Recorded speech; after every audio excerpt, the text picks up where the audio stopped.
यः साक्षात् कुरुते प्रबोध समये स्वात्मानमेवाद्वयम् तस्मै श्री गुरुमूर्तये नमः इदं श्री दक्षिणामूर्तये।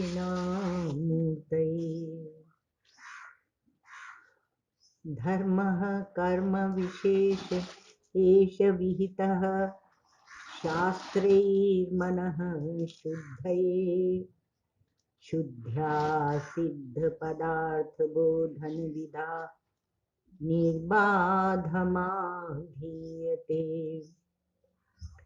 तत्त्वं त्वं तदिति प्रमा श्रुतिरमा भेदभ्रमा पोहिनी पूर्णानंद पद प्रसाद परमा सत्य क्षमा मुक्तये। अखंडानंद संबोधा पूर्तये ब्रह्ममूर्तये सुधास्मित समाश्लिष्ट नेत्रान्तस्फूर्तये नमः। ॐ अज्ञानान्तर्गहनपतितान् आत्मविद्योपदेशैः त्रातुं लोकान् भवदवशिखा तापपापच्यमानान् मुक्त्वा मौनं वटविटपिनो मूलतो निष्पतन्ति शम्भोर्मूर्तिश्चरति भुवने शङ्कराचार्यरूपा। श्रुतिस्मृतिपुराणानाम् आलयं करुणालयं नमामि भगवत्पादं शङ्करं लोकशङ्करं। नमामि भगवत्पादं शङ्करं लोकशङ्करम्। एक स्वभाव मनुष्य ने बना लिया, वो क्या है कि उसको स्पष्टता नहीं होती है, उसे कहो सत्य का ज्ञान नहीं होता है और वह बीच में जीता रहता है। मतलब प्रायः मनुष्य शंका में जीते हैं और सब उसी तरह जीते रहते। अगर कोई उठकर प्रश्न पूछता है और उस पर विचार करना चाहता है तो सोचते हैं कि ये कुछ क्या है, एबनॉर्मल, ठीक नहीं है। तो शंका में क्या जीते हैं कि जीव की उत्पत्ति हुई और जीव की मृत्यु होगी। उत्पत्ति भी होती है और मृत्यु भी होती है, और जो हमारी शांति को काट दे वह शंका। तो ऐसे जीव को लेकर स्पष्टता नहीं होती, क्योंकि जीव चेतन है, इस पर विश्वास होता है। किंतु जब थोड़ा शास्त्र पढ़ लेते हैं तो अविश्वास भी हो जाता है। तो जीव की उत्पत्ति नहीं होती और जीव का नाश भी नहीं होता। देखो, एक बात है कि आप बोलते हैं तब उसके साथ जीव नहीं जीवात्मा लगा दो, तो भाई क्यों लगा दें? जब वो अखंड जीवन है, हम लोग देख चुके हैं कि जीव शब्द का क्या अर्थ है। वो अखंड जीवन है, और इतना ही नहीं, वह क्षेत्रज्ञ है, वह चैतन्य है। तो आप क्यों लगाएं? तो जीव का नाश भी नहीं होता। अब यह जो दृष्टि है, यह ज्ञान, यह कैसे हो, इस पर विचार करें। कारिकाकार भगवान गौड़पादाचार्य जी महाराज कहते हैं, मांडू के कारिकाकार, न कश्चित जायते जीवः संभवो अस्य न विद्यते एतत् तदुत्तमं सत्यं यत्र किंचित् न जायते। ये जीव, इसका जन्म हुआ ही नहीं। न कश्चित जायते जीव, जब जन्म नहीं हुआ तो मृत्यु कैसे होगी भाई? जैसे जैसे हम लोग क्या करते हैं कि मृत्यु का विचार करते, तो मृत्यु का विचार करते थे तो कहा अमृत की कैसे प्राप्ति हो। अमृत की ये एक दार्शनिक विचार चला इस देश में कि अमृत की प्राप्ति कैसे हो, अर्थात मृत्यु नहीं, मृत्यु से हम कैसे बचें। अब हमारा जो वैचारिक पक्ष था, जो दार्शनिक पक्ष था, जो औपनिषद पक्ष था, उसमें यह विचार लाया गया कि जन्म ही नहीं हुआ है, ये अजन्मा है, अजो नित्य शाश्वतो अयम पुराण, तो ये इसका जन्म ही नहीं हुआ, जन्म ही नहीं हुआ तो मृत्यु क्यों कर होगी। अर्थात मृत्यु को काटने की जगह जन्म को काट दिया, बड़ी गजब की बात है ना। तो जन्म को काट दिया। अब ये जो जीव जन्मा ही नहीं कश्चित जायते, और एतद उत्तमम सत्यम यत्र किंचित न जायते, कुछ भी पैदा नहीं हो रहा। गीता ने कहा, श्रीमद् भगवद गीता ने, न जायते म्रियते वा कदाचिन नायम भूत्वा भविता वा न भूयः अजो नित्यः शाश्वतोऽयं पुराणो न हन्यते हन्यमाने शरीर। शरीर का नाश होता है, आत्मा का नाश नहीं होता। तो इसलिए गीता ने कहा कि न जायते मृते वा कदाचित, न जन्म होता है न मृत्यु होती है, और न ऐसा कि कभी हुआ था या कभी आगे होगा, ऐसा पुनः नहीं, ऐसा भी नहीं, क्योंकि ये अजन्मा शाश्वत है। गीता ने कहा और उपनिषद ने भी कहा, कठोपनिषद में आप देखेंगे तो न जायते मृते वा पश्चिन नायम कुतश्चिन न बभूव कश्चित। तो फिर ये जन्म मृत्यु क्या है? जन्म मृत्यु तो हम लोग देखते हैं, किसी का भी वर्णन होता है तो जन्म ऐसे ऐसे हुआ, इस देश में हुआ, इस काल में हुआ, इस रूप में हुआ, बताते हैं। तो इसमें ये कहा गया कि जो घट है, घट रूप उपाधि का जन्म होता है, आकाश का जन्म नहीं होता। तो घट रूप जो उपाधि है उसका जन्म होता है और उसी का नाश होता है, और उसका अध्यारोप हम आकाश पर कर देते हैं और कहते हैं कि घटाकाश का जन्म हुआ और घटाकाश का नाश हुआ। तो घटाकाश का भी नहीं हुआ, केवल घट रूप उपाधि का हुआ है। तो ये अध्यारोप जो है यह सही नहीं, उचित नहीं। जैसे ये घट का लिया तो ब्रह्म तो क्या है? परिपूर्ण है, पूर्ण है, आकाशवत है, व्यापक है, और जीव भाव क्या है? का घटाकाशवत है, एक सीमित, एक परिच्छिन्न, एक संकुचित उपाधि में अपने को मान लिया हमने। तो आत्मा का तो जन्म मरण नहीं है, किंतु उपाधि जो ये देह रूप उपाधि है, स्थूल देह सूक्ष्म देह संबंधित हैं दोनों, इसका जन्म और मरण होता है। अर्थात ये उपाधि बनती है और बिगड़ती है। ये भी अध्यारोप है, भला आगे इसको हटाया जाएगा। तो उपाधि बनती है और बिगड़ती है।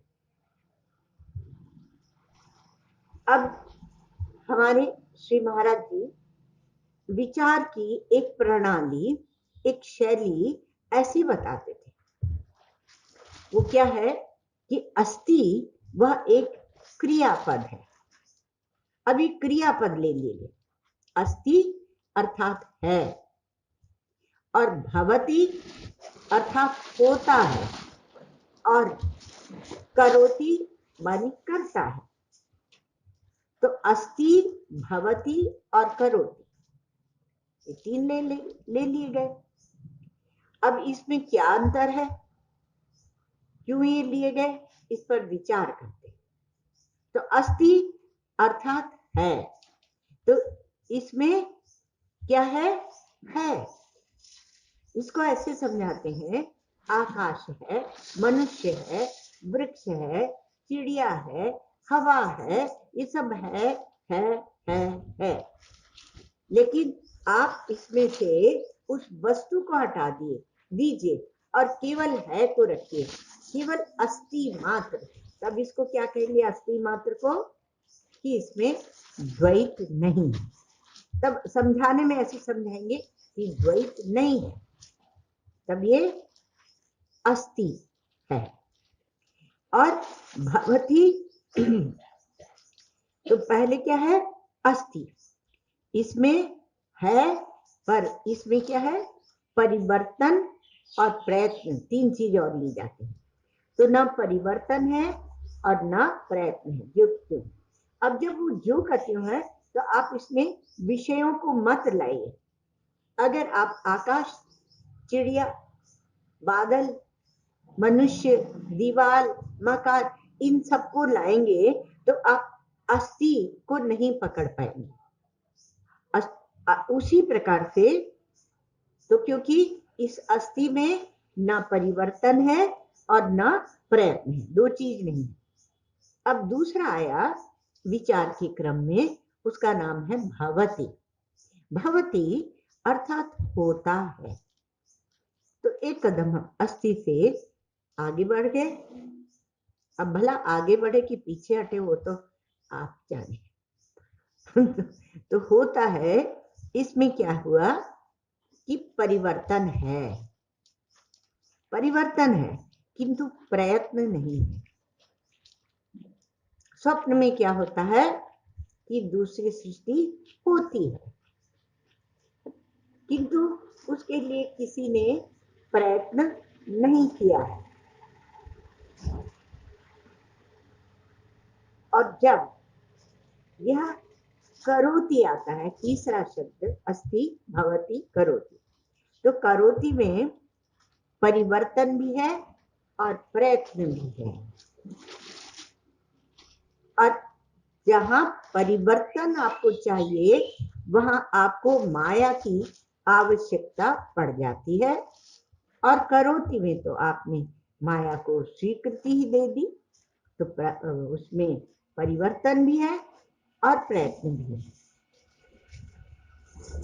अब किसमें विचार करें अपन, सृष्टि में, उपाधि में। लेकिन ये सृष्टि का, ये उपाधि का आधार क्या है, अस्ति है। तो अस्ति को छोड़ के कोई भी नहीं, ये जो विषय है ये अस्ति को छोड़ के नहीं, अस्ति तो इनमें है ही। लेकिन प्रयत्न और परिवर्तन जब नहीं है तब आप आगे बढ़ते हैं, अर्थात सृष्टि आपकी ज्यादा क्या हो जाती है, बहुत सुंदर शब्द है, व्यवस्थित हो जाती है। करो व्यवस्थित। हमारी एक मित्र थी, मुंबई में हम लोग सत्संग करते थे सप्ताह में एक बार, बड़ी दूर से आती थी। तो उनके क्या था कि पाँव में पोलियो था, लिफ्ट से आती थी, फिर हम लोग कोई पकड़ के उन्हें बैठा लेते थे। हर्षदा बहन बहुत अच्छी थी, अच्छा विचार करती थी। तो एक बार हमारे पास आई, तो जो जिस मकान में हम रहते थे तो वहां कुछ चढ़ के जाना पड़ता था, वो चढ़ नहीं सकती थी, तो हम उतर के नीचे आ गए। उन्होंने फोन किया था, मैं आ रही, मुझे कुछ प्रश्न पूछे। अब हम आए तो उन्होंने कहा कि देखो बहन हमें ये पूछना है कि हम कितनी भी सफाई करते हैं पर फिर से धूल आ जाती है, और धूल आ जाती है तो हमारा चित्त क्षुब्ध हो जाता है। उनका घर बहुत बड़ा था तो व्हील चेयर में वो चलती थी, और फिर हम नौकरों को डांटने लगते हैं, यहाँ धूल है, यहाँ धूल है। और उसमें क्या होता है कि हमारी शक्ति का भी क्षय होता है और चित्त चंचल भी होता है, और वो हमें नहीं पसंद लेकिन हम वो करते हैं। तो हम कैसे इसको छोड़ें? तो हमने कहा कि जब आप सत्य का विचार करोगे, ज्यादा परमात्मा का विचार करोगे, तब आपका यह दृश्य का आग्रह छूटेगा। क्योंकि जो जिन वस्तुओं को आप स्वच्छ रखना चाहते हैं वो वाचारंभण है। वाचारंभणम विकारो नामधेयम मृत्युकेत्येव सत्यम। वो वाचारंभण है। सब घर की एक एक चीज जो आप साफ करना चाहते हैं, और मृत्तिका सत्य है इसलिए मृत्तिका आ जाती है इसलिए वो धूल, वो मिट्टी आ जाती है। हम दोनों ही हंसे, पर वो बोली कि नहीं, मेरा इससे कुछ समाधान हो रहा है। तो क्योंकि हम लोग गंभीर चर्चा तो करते थे उसमें स्टडी क्लास में, तो परमात्मा के संबंध में जब विचार करते हैं तो आप उनको किस में रखेंगे, ये बात है। क्योंकि कोई निमित्त कारण मानते, कोई उपादान कारण मानते, ऐसे बहुत सारे विचार। तो अब ये जो अस्ति, भवति और करोति है, इसमें इसको लेकर भी विचार। तो नैयायिक आदि अर्थात जितने उनके साथ विचार में मेल खाते हैं, थोड़ा बहुत हम लोग देख आए हैं, और द्वैतवादी हैं और ईश्वरवादी भी है। तो जब ईश्वर का निरूपण करते हैं तो वो क्या कहते हैं कि करोति, ईश्वर करता है, ईश्वर करता है। परमेश्वर जगत का निर्माण करता है। ये नैयायिक जो है ये तर्क युक्ति से सिद्ध करते हैं, लेकिन श्रद्धा से ईश्वर जगत का निर्माण करता है, ये हमारे ईसाई भी मानते हैं और हमारे मुसलमान भी मानते हैं। सभी धर्म प्रायः ईश्वर को मानते हैं कि ईश्वर निर्माण करता है। तो ये जो ईश्वर निर्माण करता है, इनको बोलते हैं निमित्त कारणवादी। सब निमित्त कारणवादी। तो ईश्वर निमित्त बनता है पर उपादान का नहीं बता पाते। इसलिए हमारे आचार्य श्री रामानुजाचार्य आदि जब आते हैं तो वो बोलते हैं कि भवति, वह निर्माण नहीं करता है।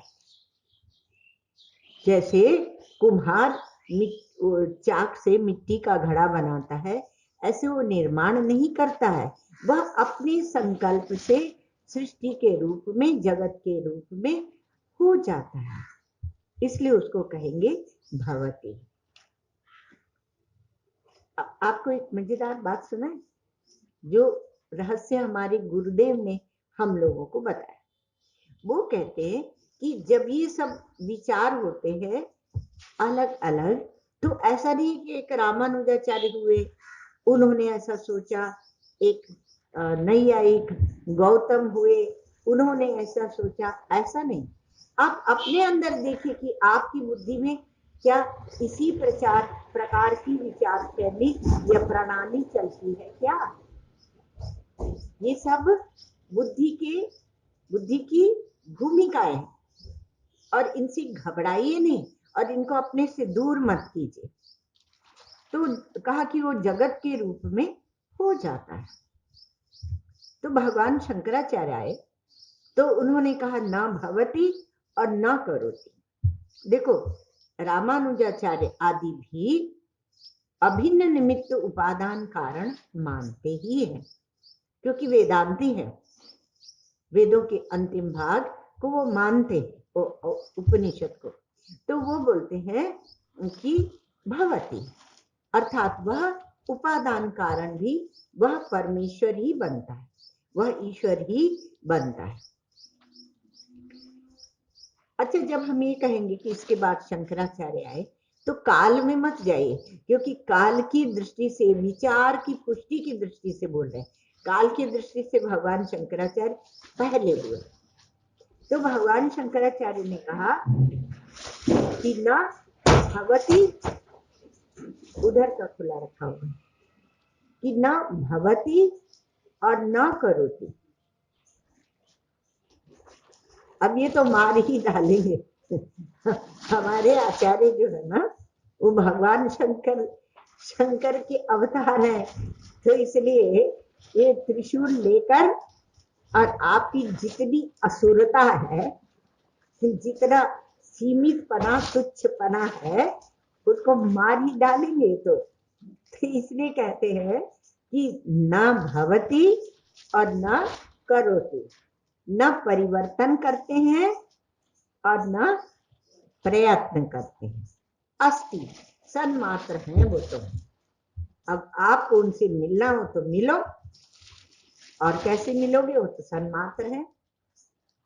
हमारे श्री महाराज जी कहते हैं कि वो जो ईश्वर है निर्गुण निराकार, वो कुछ हमारे दुख सुख में भाग नहीं लेता, वो तो खाली टुकुर टुकुर टुकुर टुकुर देखता ही रहता है। और भी बहुत शब्दों का प्रयोग करते निर्गुण निराकार ईश्वर के लिए। अब कुछ भी आप उनको गाली दे लो, वो आके कुछ नहीं करेंगे, क्योंकि उनका काम केवल देखना है। आपकी गाली को भी देखेंगे, आपके प्रेम को भी देखेंगे, वो सबको देखते रहते।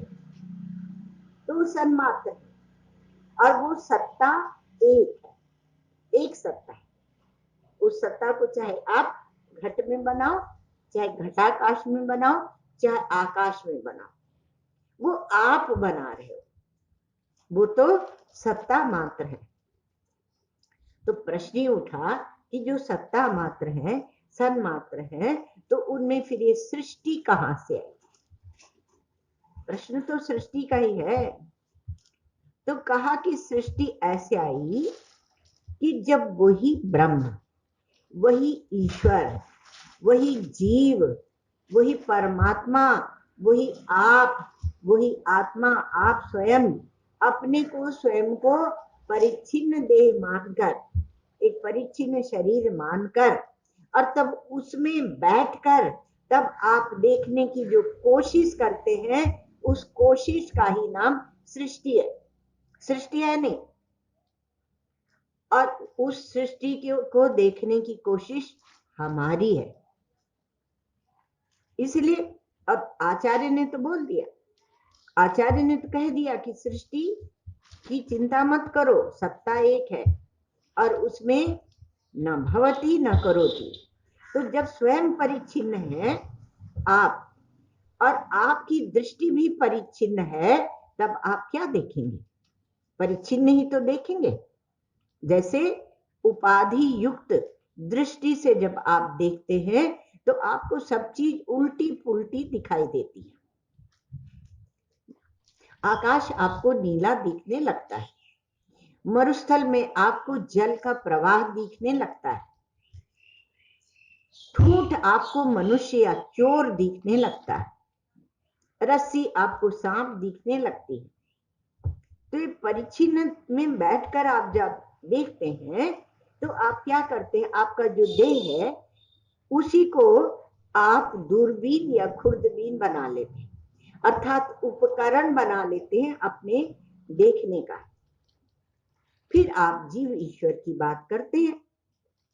तो ये थोड़ा सा जो इसको छोड़कर देखें, तो इस दूरबीन को, इस करण को, इसको छोड़कर देखें, तो ना आपको प्रयत्न दिखेगा, ना परिवर्तन दिखेगा, नहीं दिखेगा।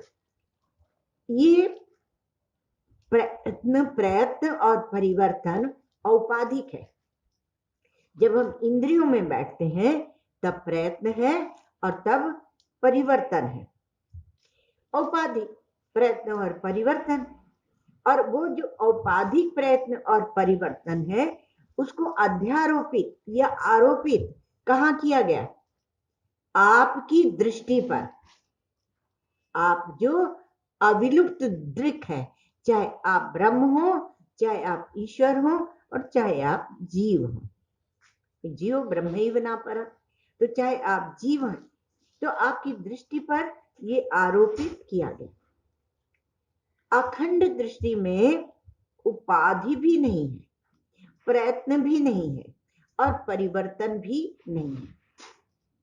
इसलिए वह ज्यों का त्यों है। ज्यों का त्यों देखती है। अब देखो, अखंड और क्या देखती है? अखंड सच्चिदानंद घन एक रस। अब जब घन एक रस है तो उसमें दृष्टा और दृष्टि का भेद भी कैसे बनेगा? कैसे बनेगा, है ना? तो और अगर ये भेद नहीं बनेगा तो संसार कहां से आएगा? तो फिर ये संसार क्या है? तो ये संसार की जितनी चीजें हैं उनमें केवल भांति शब्द का वहां प्रयोग होगा, अर्थात केवल दिखती हैं, प्रतीत होती है, मालूम पड़ती है। आप बोलने में बड़े सावधान रहें। आप ऐसे नहीं बोलें व्यवहार में भी कि यह ऐसा ही है, यह ऐसा ही है। तब आपका यह अल्पत्व, आपकी यह परिच्छिन्नता और दृढ़ हो जाएगी। आप बोले कि ऐसा मालूम पड़ता है और शर्त लगाने लगे। अब बरसा तो होगी, अभी होगी, आधा घंटे में होगी, शर्त लगा लो। तो क्या है, बच्चों की बात है, बच्चे लोग ऐसे शर्त लगाते। आप ऐसे मालूम पड़ता है, मालूम पड़ता है। तो अब ये केवल भांति शब्द का प्रयोग करेंगे। अब विचार तो हम लोग अस्ति भवति करोति का कर रहे थे। अब ये सृष्टि कैसे हुई, ये विचार आ गया बीच में। हम हैं, और हमारे श्री गुरुदेव का एक महावाक्य था।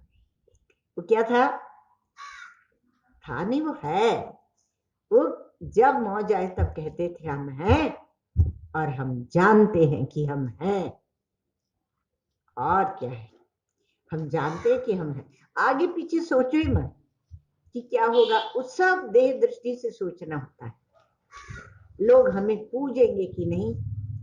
हमारी एक माता रहती थी आश्रम में, तो वो बोलती थी कि मैंने उसको फलाने को अपना चेला बना लिया है गांव में, और मेरे मरने के बाद वो मेरी यहाँ समाधि बना देगा। फिर लोग उसको पूजेंगे, फूल चढ़ाएंगे। तो किसी ने, हमारे जैसे ने, पता नहीं हमने ये कहा था, किसने याद नहीं इतना, किसी एक मुख ने कह दिया कि आपको पता है आपकी वो जो समाधि बनेगी ना, उसमें कोई फूल वूल नहीं चढ़ाएगा, कुत्ते बैठेंगे उसके ऊपर और कुत्ते उस पर मुतेंगे। तो बड़ी घबराई। हाँ, ऐसा होगा कि मेरी समाधि पर कुत्ता मुते। उसका बड़ा परेशानी हो गई उनको। तो इतना विचार मत कीजिए। आप अभी जहाँ है वही का विचार कीजिए, क्योंकि वो सब कल्पना होगा, और बिल्कुल झूठा, नितांत झूठा भ्रम, कल्पना। ये अगर उसको असत्य कह देते हैं, मिथ्या कह देते हैं, तो आपको परेशानी होती है। लेकिन जैसे उनकी समाधि मिथ्या थी, कल्पना थी, भ्रम था, उसी प्रकार से उनको तो हम लोग हंसते हैं, पर हम लोग वही काम कर रहे हैं। तो जब ये सृष्टि बनती है तो इसको बनाया गया है, अर्थात कहीं से कहीं का ईट, कहीं का रोड़ा। तो बनाया जाना ये आरंभ बाद। कंकड़ चुन चुन महल बनाया, लोग कहें घर मेरा, ना घर तेरा, ना घर मेरा, चिड़िया रैन बसेरा। कब यहाँ से चल दो पता नहीं है। तो इसलिए बनाया जाना ये आरंभवाद है। और होना, होना क्या है? परिणामवाद है। और है में भासना, ये भी एक प्रक्रिया है। देखो, है में केवल फुरफुराती है, भाषित होती है, मालूम पड़ती है, उसको क्या कहेंगे? विवर्तवाद। वो विवर्तवाद है। आरंभवाद में कण कण जोड़कर और बना लिया, महल बना लिया। जैसे अब इसमें जो जो भी आरंभ बताते हैं वो सब आ जाएंगे। अणु, परमाणु से अणु बना और उससे फिर सृष्टि बनी, तो ये आरंभवाद है। और स्वयं प्रकृति सृष्टि बन गई या ईश्वर सृष्टि बन गया, स्वयं ईश्वर सृष्टि बन गया। अथवा तो देखो, गिन लेना, प्रकृति सृष्टि बन गई, ईश्वर सृष्टि बन गया, या स्वयं विज्ञान ही सृष्टि बन गया। विज्ञान अर्थात आपका चित्त, चित्त का परिणाम, या स्वयं शून्य सृष्टि बन गया। तो इसको बोलते हैं परिणामवाद। ऐसे अर्थात वो चीज थी, दूध था और उसमें जामन डाला आपने तो दही बन गया, तो इसको बोलेंगे परिणामवाद। प्रकृति से सृष्टि हो गई, तो प्रकृति विकृति, फिर प्रकृति विकृति, प्रकृति विकृति, और फिर अंतिम कार्य कारण में भी गिनते, प्रकृति कारण, फिर कार्य कारण, कार्य कारण, कार्य कारण, और अंतिम कार्य पंचभूत, और उससे सृष्टि बन गई। तो इसको बोलते हैं परिणामवाद। तो इसमें क्या आया? एक ईश्वर परिणामवाद, दूसरा प्रकृति परिणामवाद, तीसरा चित्त परिणामवाद। विज्ञानवाद जो है वो चित्त परिणामवाद, और शून्य परिणामवाद, शून्य से सृष्टि बनेगी। तो ईश्वर परिणाम जो है उसको ही हम क्या बोलते हैं? ब्रह्म परिणाम भी बोलते हैं। तो परिणाम माने होना, उस रूप में होना, एक से कुछ और हो जाना। एक अब इसमें ये बोला कि देखो, होना, अगर ईश्वर बदलकर सृष्टि बन रहा है या प्रकृति बदलकर सृष्टि बन रही है, हो जा रही, उस रूप में हो जा रही है, अथवा चित्त, विज्ञान या शून्य, तो फिर वो रहेगा नहीं। अर्थात ईश्वर ईश्वर नहीं रहेगा, प्रकृति प्रकृति नहीं रहेगी, विज्ञान विज्ञान नहीं रहेगा, शून्य शून्य नहीं रहेगा। का नहीं, ऐसा नहीं, वो परिणाम होगा। तो ईश्वर परिणाम जो है उसको ही ब्रह्म परिणाम भी बोलते हैं। परिणाम माने होना, और वस्तु जो की त्यों बनी भी रहे और हो भी जाए, ये कैसे संभव है? तो इसलिए इस पर विचार करना पड़ता है। तो फिर इसमें क्या होगा कि ब्रह्म परिणामवाद अगर आप मानते हैं तो ब्रह्म की नित्यता का व्याघात हो जाएगा, शून्य के शून्यत्व का लोप हो जाएगा, और पूर्व विज्ञान की सिद्धि ही नहीं होगी। पूर्व विज्ञान जब दूसरे विज्ञान में आया, धारा बनती है विज्ञान की, तो दूसरे विज्ञान में आया तब उसका परिवर्तन हुआ। तो पूर्व विज्ञान कहाँ रहा जब दूसरा विज्ञान आ ही गया? तो उसी प्रकार से अनंतर विज्ञान के समय पूरे विज्ञान नहीं रहा, तो ये पहले का रूप रहेगा नहीं और दूसरा रूप आ जाएगा, ऐसे इन्होंने समझा। तो इसका अभिप्राय क्या है? ये सब बताने का अभिप्राय क्या है? जो परिणामवाद है कि होना भी नहीं है और होकर होना हो रहा है, परिवर्तित होकर दूसरा परिणाम हो रहा है, इसका मालूम पड़ना भी नहीं है। ये मालूम पड़ना भी नहीं, बनना मालूम पड़ता है। तो किसमें कहा? जिसमें मालूम पड़ता है वह क्या है? वह अस्थि है, अस्थि है, उसी में मालूम पड़ता है, और वह भी अस्थि रूप से होता नहीं है, परिवर्तित नहीं होता है, बनता नहीं है, केवल भासता है, केवल भास रहा है, केवल भास रहा है। तो किसको भास रहा है? भासता है तो किसी को भासता है? तो कहा आत्मा को भासता है। क्यों आत्मा को भासता है? क्योंकि आत्मा के सिवा जितनी भी वस्तुएं हैं उनके लिए अस्थि आप नहीं कह सकते। कभी अस्थि कहेंगे तो कभी नास्ति कहेंगे। सुषुप्ति सबको खा लेती, प्रलय सबको अपने पेट में ले लेता है। तो ये सब अस्थि व नास्ति में जो जा रहा है वह कैसे देखेगा इन प्रक्रियाओं को? इसलिए क्या जिसको भास रहा है आत्मा को, क्योंकि आत्मा हमेशा अस्थि सद है, इसलिए बोलते हैं सत से, ये सत्कारणवाद बोलते हैं इसको, और सत्कार्यवाद भी बोलते हैं। तो अपने बारे में कभी नास्ति नहीं होता, अपने बारे में नास्ति नहीं होता। भले कभी ऐसा हो कि अस्थि नहीं हो, उस समय तुम थे कि नहीं थे वो तो हमें याद नहीं, स्मृति के बल पे आप कहते हैं ना। पर नास्ति मैं नहीं हूं या नहीं होऊंगा या नहीं था, यह अनुभव की प्रणाली में नहीं। आप कल्पना करके ऐसा सोच सकते हैं कि मैं पूर्व में नहीं था। अब बच्चों का प्रश्न रहता है ना कि माता पिता की शादी का देखेंगे तो इसमें मैं कहाँ था, तब मैं कहाँ था। फिर थोड़े दिनों के बाद जाग जाते हैं, तब मैं पैदा नहीं हुआ था, तब मैं पैदा नहीं हुआ। तो ये क्या है? यह अनुभव की प्रणाली नहीं है, यह भी आरोपित है। तो आप कभी नहीं। भगवान शंकराचार्य का एक अमर वाक्य, वो कहते हैं कि नहीं कश्चित प्रतीयात ना हम अस्मीति, किसी को यह अनुभव नहीं होता कि मैं नहीं हूं, मैं नहीं हूं, यह अनुभव नहीं होता। और कहा कि पहले हम नहीं थे फिर पैदा हुए, तो ये भी अनुमान करके बोला जाता, अभी तो तुम हो ना, इसलिए अस्थि का कभी लोप नहीं होता।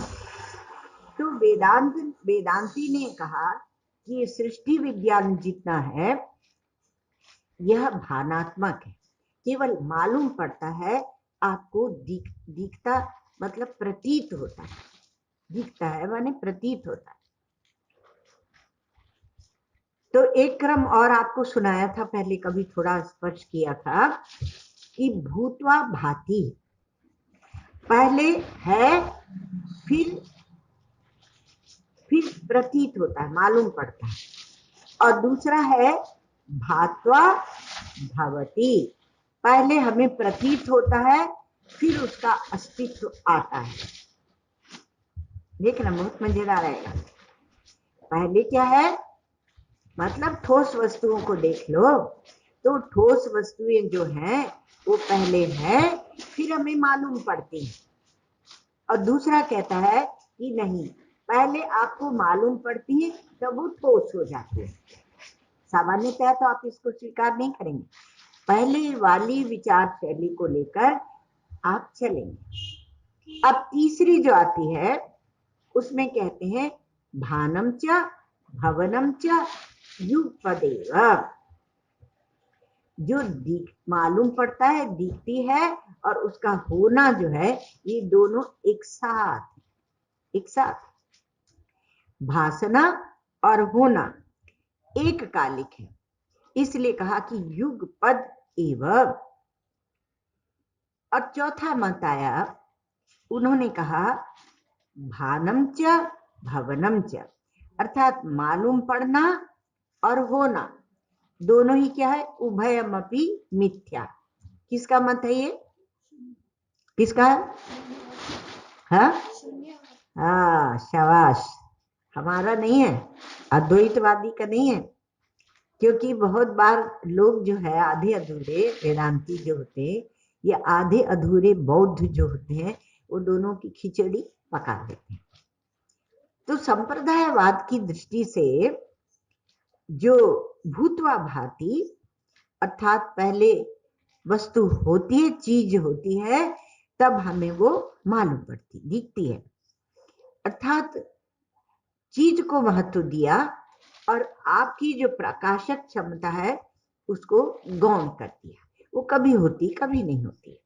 तो जड़ संप्रदाय है, वो कहते हैं कि पहले वस्तु है फिर उसमें ज्ञान उत्पन्न होता है, ये कहते हैं। जैसे हमें हमारे चार्वाक आदि अधिकांश लोग ऐसे। दूसरा है ज्ञान संप्रदाय, तो उसमें कहते हैं कि भास्कर तब वो वस्तु होती है, पहले भासती है फिर वो होती है। तो ये क्या है? चैतन्य संप्रदाय, अर्थात चैतन्य को महत्व दिया। अब कहा कि देखो वस्तु का दिखना, मालूम पड़ना और उसका होना, ये दोनों क्या है? दोनों ही सत्य है। भानम भवनम उभयमपि सत्यम, होना और भासना दोनों अनादि है और सत्य है। ये कौन आए? कहा ये द्वैतवादी है। तो ये सांख्य है, ये जैन है, ये योग है, ये न्याय है, ये सब दर्शनों के नाम वाला। तो सांख्य दर्शन, जैन दर्शन, योग दर्शन, ये सभी ऐसे ही मानते हैं। तो ये द्वैतवादी है। और बौद्ध जो है उन्होंने कहा कि जो वस्तु भाषित होती है और वस्तु है दोनों ही नहीं है, दोनों ही नहीं और दोनों ही नहीं है। तो कहा ये तो हमारे थोड़ा पास में हो गए। तो अद्वैत वेदांती ने कहा कि नहीं, देखो भानम और भवनम उभयमपि अद्वैतमेव, मिथ्या नहीं कहा, अद्वैतमेव, अर्थात एक सत्य ही दोनों में है, उसको अद्वैत कह दिया। भासना और होना, भासना और होना दोनों दो चीज नहीं है, एक ही है। तो होना क्या है? सत्ता की दृष्टि से, और भासना क्या है? कहा चित्ता की दृष्टि से। सत्य की दृष्टि से जब विचार होता है तब हम उसको क्या बोलते हैं?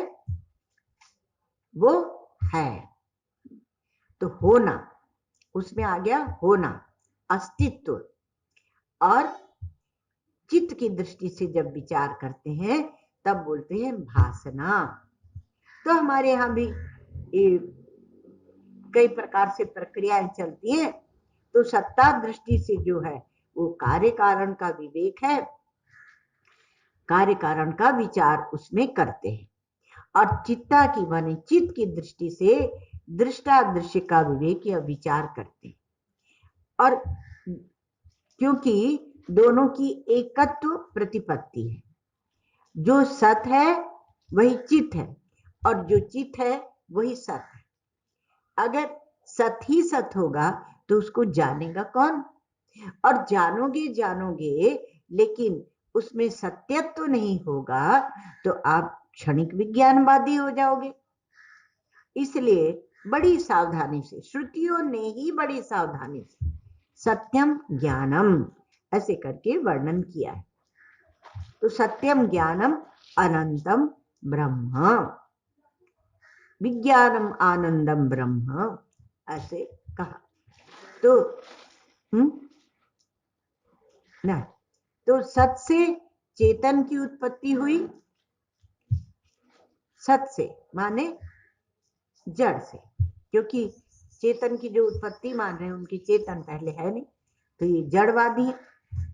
और चेतन से जड़ की उत्पत्ति हुई, वो ईश्वरवादी है। ईश्वर ने सब बैठ के सब बना दी, बहुत बड़ी सृष्टि बना दी। हम लोग चर्चा करें रामघाट में, शायद अपरोक्षानुभूति ले रहे थे, तो उसमें सृष्टि के मिथ्यात्व का निरूपण चल रहा था। तो उसमें सब कुछ कर्म उपासना आदि का भी निषेध था। तो एक बुजुर्ग महात्मा बैठते थे, वो उनका सन्यास जो हुआ था वह क्या बोलते हैं उसको, वो मतलब शरीर छूटने लगे तो सन्यास दे देते हैं ना उसको, आतुर सन्यास हुआ था उनका। तो उनका शरीर छूटने लगा तो उनके बेटे आए, उन्होंने कहा कि भाई सन्यास दे देना चाहिए क्योंकि ब्राह्मण शरीर है, तो ब्राह्मण शरीर के लिए सन्यास जरूरी है। दे दिया। तो बाद में वो ठीक हो गए। अब ठीक हो गए तो कर्म उपासना विभाग के थे, वेदांत सुनने बैठते थे, विचार पहले भी बैठते थे।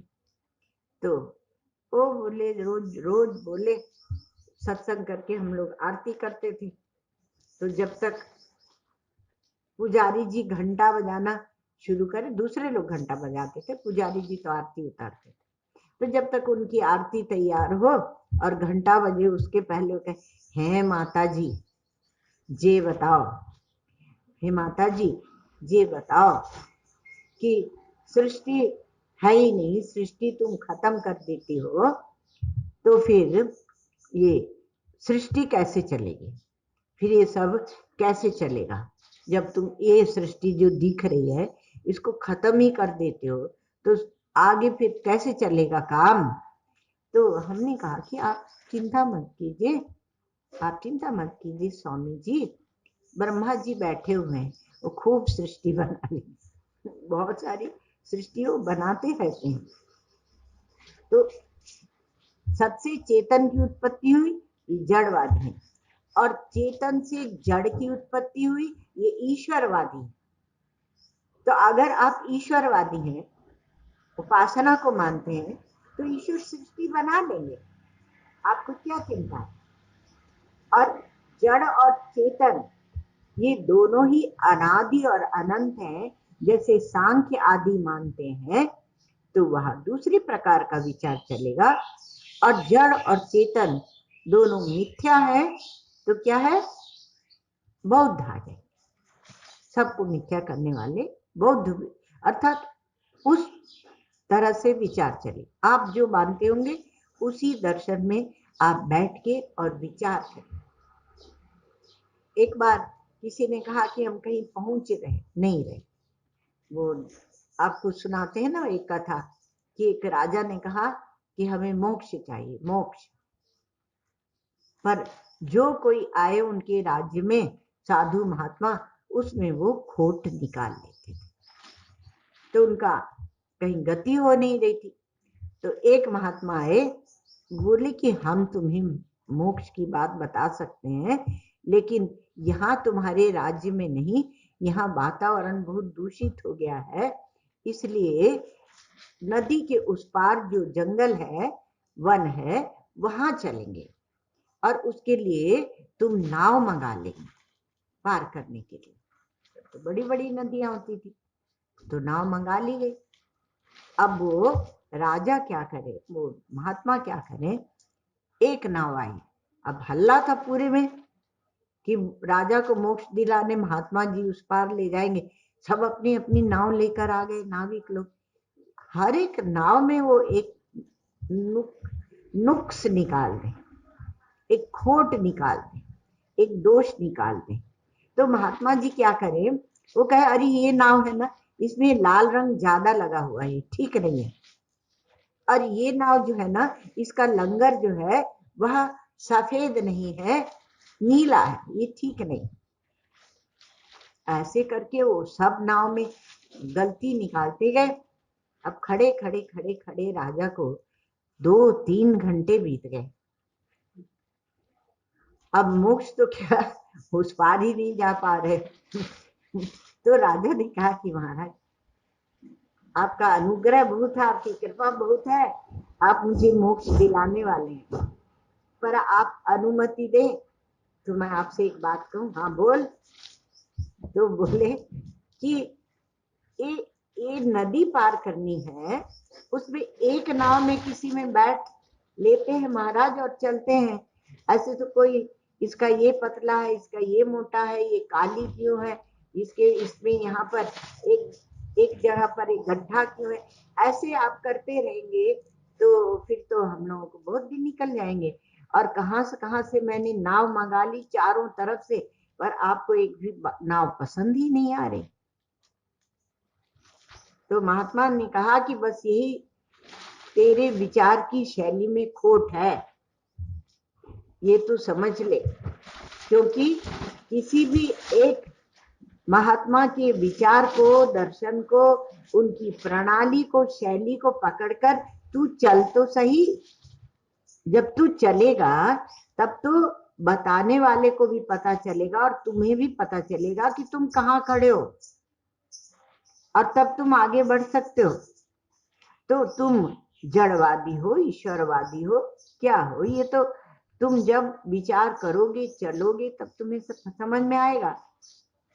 तुम बौद्ध हो, दोनों को मिथ्या करते हो, अथवा जड़ और चेतन दोनों अद्वय हैं, एक अद्वितीय है। अब ये कैसे आया? कहा कि असल में चोट की बात लो, चोट की, कि असल में जड़ में जो जड़त्व है अर्थात जड़पना है, और चेतन में जो चेतनत्व है अर्थात चेतनपना है।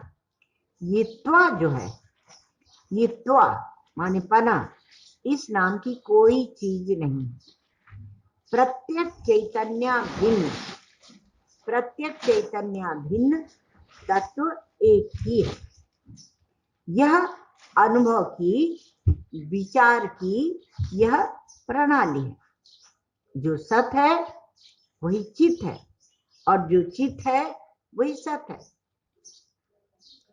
जब हम देखते हैं तो हम अनुमान कर लेते हैं कि यह जड़ है। महाराज एक बार क्या हुआ कि वो महाराष्ट्र में एक योगी थे, योगी, और ये ज्ञानी थे, ज्ञानेश्वर जी महाराज। और योगी का क्या नाम था? हाँ, चांगदेव। चाचा ये तो याद आ गया था, ज्यादा नहीं याद आया। चांगदेव महाराज। तो चांगदेव जो थे वो योगी थे, और उनकी आयु 400 वर्ष के ऊपर हो गई, 400 वर्ष हो गई थी। क्योंकि जब मृत्यु आने का समय होता था तब वो समाधि लगा लेते और मृत्यु को छका देते थे, तो उनकी मृत्यु होती नहीं थी। और उनके पास बहुत सारी सिद्धियां थी। और ज्ञानेश्वर जी महाराज ज्ञानी थे, अपने भगवत गीता के ऊपर टीका लिखिए तो जैसा गीता में निरूपण है वैसा था। उनका परमात्मा की भक्ति थी और उनसे एकत्व बोध था।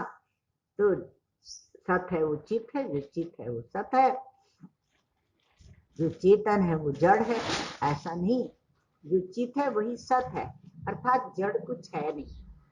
अब चांगदेव महाराज ने कहा कि हम ज्ञानेश्वर, हम तुम्हारे साथ शास्त्रार्थ करेंगे।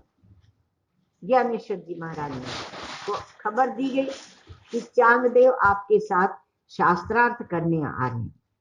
डरे नहीं, वो तो छोटी उम्र के थे, लेकिन वो डरे नहीं, क्योंकि उन्हें सब रहस्य ज्ञात थे भगवत कृपा से। तो उन्होंने कहा कि अवश्य।